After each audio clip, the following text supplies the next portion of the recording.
So then I started to notice that it was necessary for me to evolve myself professionally, just like it's necessary to evolve a brand. I had been working with people for 16 years, and the picture that they have in their mind was that.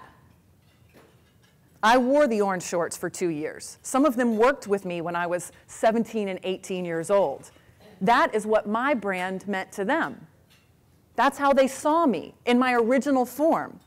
Many of us struggle with that with our own brands, changing the marketplace's perception beyond what maybe made you so popular in the first place. And so I started to understand that maybe I need to go outside of my main professional channel, which was my company at that time, to get my own evolution. So I started getting engaged in the Women's Food Service Forum, in groups like this. And it helped me gain context, perspective, and connections that if I had stayed in my little box, there is no way I would have had otherwise. And those contexts and connections and competencies helped develop a level of confidence in my brand that even when I went back to those folks who saw me as that girl up there, I had a different persona. I had a different perspective. I could stand up and say, despite the fact that right now you're imagining me in orange shorts, I have an opinion. And here's where it comes from. And here are the smart people that I leaned on to help me get to this perspective that makes this good for our business. So it's interesting to think about how some of these things really do start to connect to business. And a big one was this concept of no borders, no boundaries. When I was 19 years old, I had never been on a plane. I had, as I mentioned, I'd grown up very poor in what most would describe as a disadvantaged home, although it could have been much worse. I had never been on a plane. I had never been on a train. I had never been on any type of mass transportation. And when I was 19 years old, the company asked me to go to Australia. Now, clearly, if I'd never been on a plane, I didn't have a passport and would have many, many reasons to say, I can't do that. I've never been. Think about these conversations and how they might connect to business when you have an opportunity. I've never been there. I don't know what it will be like there. I don't know how they'll react to us or our brand. I don't know how they'll react to me. I don't know what will happen. Lots of reasons not to go.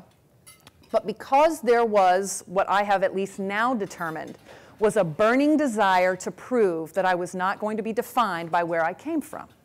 I would always remember where I came from, but I had this burning desire to go forward. I didn't really care where, and I had no fancy plan of where to go. I just knew it wasn't going to be backward. And so I think that sometimes as a brand, especially in entrepreneurial business, that is enough.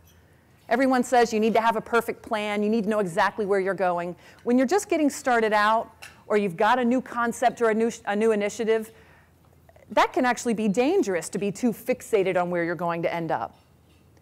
Just kind of have a general direction. And for me, that was forward.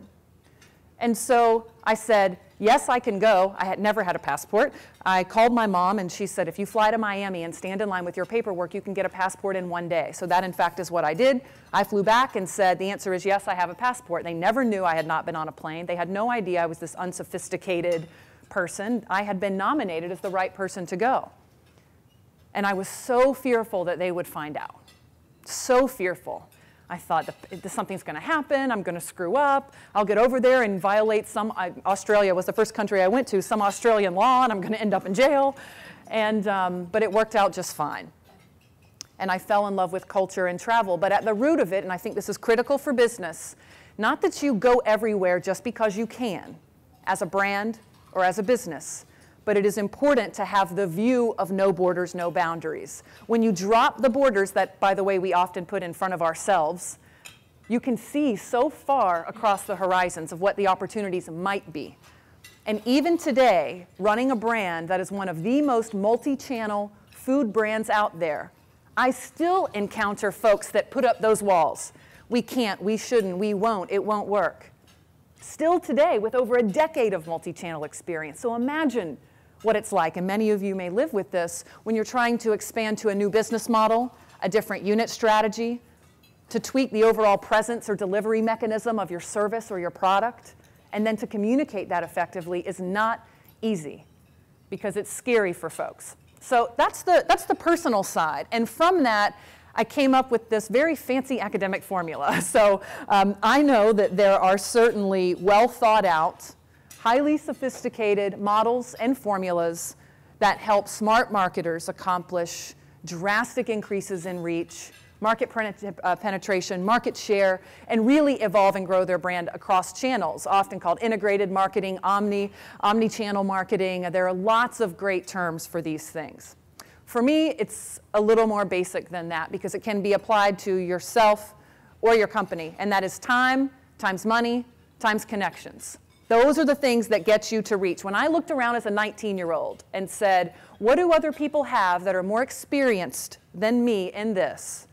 They had more time in the industry, or they had more time to accomplish what they needed to accomplish. They had more resources than me, and they had more connections.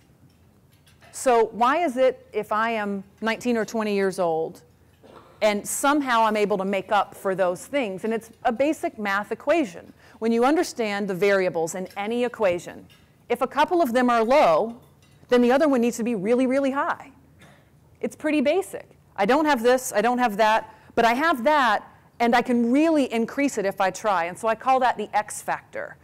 And it's literally the exponent, the ultimate multiplier for all the efforts in getting brand reach, especially in a multi-channel approach. And that is brand equity and the meaningfulness of your connections, not just number of connections. And I'm sure you've heard in social media, it's not about the number of followers, it's about the engagement of those followers. It's about the relative meaningful connectedness of those fans and those followers. I can go out and buy 1 million followers today, but if they're not engaged, it means nothing when I have something to say.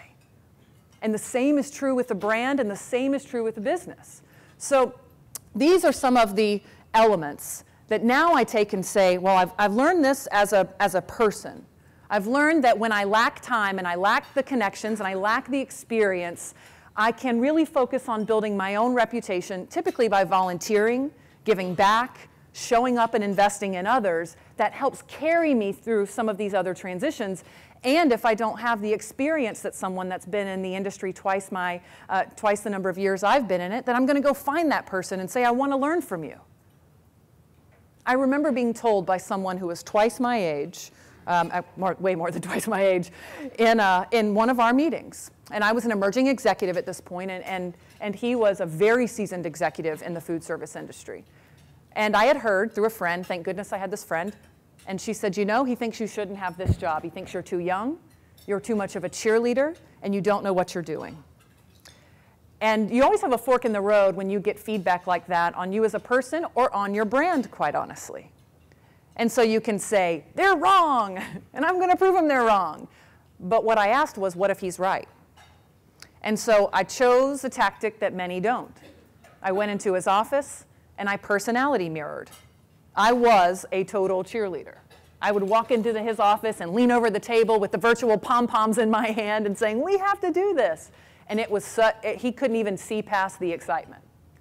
And he couldn't stand it.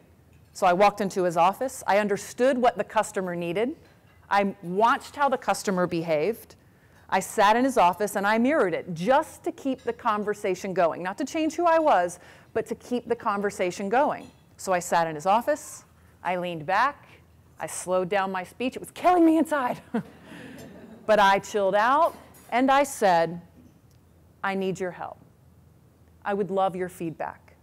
I respect your experience in the business. All of those things were true. It was killing me not to jump right to the work.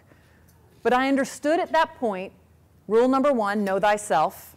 And I had been told what he thinks of myself. Rule number 2, know thy audience. Know your customer. So I put myself aside for a minute to listen and engage the customer. And at the end of the talk, that went on much longer than my personality can tolerate, we stood up and he patted me on the back and he said, this has been a good chat. Here's the funny thing. I walked out and rolled my eyes when he said that, but he was right about a lot of things. And the funny thing was, by the end of that year, he had one of the very few votes that were needed to make me a vice president in the company. And he was my biggest champion. My brand evolved within the company. Someone who saw me as the girl that was on the screen, just by way of putting a little bit aside to listen and engage in a channel that I had totally turned off. Now I have a new channel of energy sitting at that proverbial table. You know, people talk about the table, who's sitting at the table when decisions are made about your brand, who's sitting at the table when decisions are made about you. If you don't take a multi-channel approach to life and business, you are simply mathematically reducing the number of people that are in your corner at that table. Doesn't mean you won't still win. It doesn't mean you won't be successful. But the odds are less in your favor. And I didn't always handle things like that correctly, but that time I did. And then I wonder, what does that mean for business? So think about Cinnabon. Cinnabon is a brand. I have all kinds of challenges. Yes, we are a great brand. We actually have over 1,000 locations in over 50 countries. 50% of that is in the United States. Our consumer packaged goods division is larger than our franchise division in the United States. And our food service licensing division, where we develop Cinnabon branded and private label products for other restaurants, is the fastest growing division in our business. It's massive, but we still have all kinds of challenges. So for all of you as marketers, I figured it'd be interesting to not only connect some of my personal lessons, but specifically what's gone on in Cinnabon. So you look at Cinnabon, when it started, little tiny franchise, known for basically one thing, that ooey gooey, disturbingly delicious cinnamon roll with the irresistible aroma in airports, malls, and travel plazas. There's a downside of any business model. For us, the downside is, although we are in a captured traffic venue, we always like to say, if people are trapped, we will succeed. If they're not, we will struggle. We, remember, know thyself, be honest. But here's the downside of that. They are some of the lowest frequency retail venues available for a retailer. People don't go to the mall every day. They certainly, most don't go to the airport every day. So when I have something to say as a brand, it's like a tiny little squeak in a really loud crowd. There are only so many malls in a city, by the way. There are only so many airports in a city. I can't multiply like little gremlins all across a city. It doesn't work for our model. So the number one complaint guests have about Cinnabon online is, I can't find you. I love you, I want you, I can't find you. The one near my house closed. I don't like to go to the mall. I don't really travel anymore. I've got other things that keep me from having access to you. Do you know how much it pains me from a marketing perspective to see need and demand, and they are craving it and begging for it? Cinnabon is talked about every 15 seconds just on Twitter. Just on Twitter. It's shocking, the brand awareness that our company has. So how does this little engine have such insane global brand awareness when we actually have quite limited outlets compared to other brands that don't have near our awareness, but they're 4 or 5 times our size in terms of distribution? How is that possible? And I think about the connections with my life. And how is someone or something that has very little going for it, if you look at it from the outside, doesn't have a lot of reach, doesn't have a lot of access, how does it work so well? How does it accomplish this crazy unaided brand awareness that most marketers spend millions of dollars to convince consumers they should believe about their product or service? How is that possible for this? It's a cinnamon roll. But it is, of course, so much more than that. But I want you to see, for Cinnabon, what our initial challenges are, many of them listed up here. And these are some of the reasons why we initially took a multi-channel approach. Because there was untapped demand.